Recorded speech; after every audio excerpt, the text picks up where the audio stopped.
Bir əsrdə 2 dəfə azadlığa nail olan Azərbaycan xalqı bundan sonra geri çəkilməyəcək və bu yolda daim mübarizə aparacaq. Bu sözləri Akademiyanın rektoru Məmməd Tağı Cəfərov tədbirin açılışında söylədi.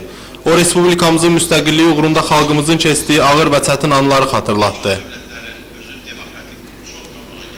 Sonra Kəpəz rayon məhkəməsinin sədri Həsən İsmailov, demokratik dövlətimizin yeni konstitusiyasının və onun maddələrinin inkişaf etmiş dövlətlərin qanunlarından heç də geri qalmadığını söylədi.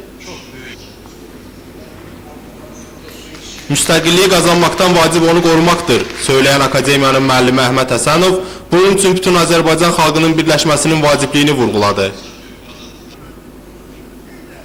Tədbirdə Akademiyanın rəhbərliyi qocaman müəllim Məhərrəm Əliyevi, şəhid anası Pəri Binnətovanı və Qarabağ müharibəsinin iştirakçısı Natiq Əlikişiyevi bayram münasibətilə təbrik etdi. Sonra uzun müddət səhiyyə sayəsində böyük xidmətləri olan Müzəffər Həsənova Azərbaycan Ziyalılar Cəmiyyətinin fəxri diplomu təqdim olundu. Akademik Məmməd Tağı Cəfərov Azərbaycan Respublikası Prezidentinin idman sahəsində yeganə fəxri təqaüdçüsü olan Fikrət Hüseynovu tədbir iştirakçıları adından təbrik etdi. Natiq Fikrət müəllimi idman sahəsində fəaliyyət və kitabları haqqında danışdı.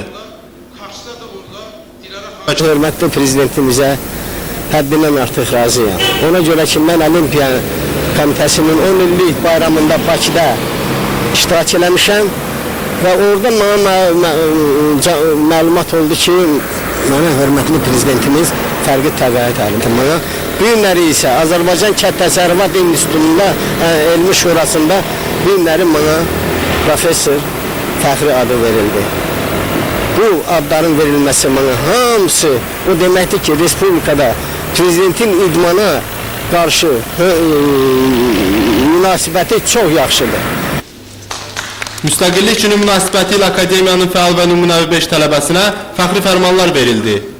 Mənim bu müvəffəqiyyətimi qiymətləndirdiklərinə görə Azərbaycan Kənd Təsərrüfatı Akademiyasının rektoru Məmməd Tağı cənablarına öz təşəkkürümü bildirirəm və bu tədbiri təşkil edən mənim əməyimi yüksək qiymətləndirən insanlara çox sağ ol deyirəm. Onlara uzun ömür, can sağlığı və bu bir daha bayram münasibəti ilə ürəkdən təbrik edirəm.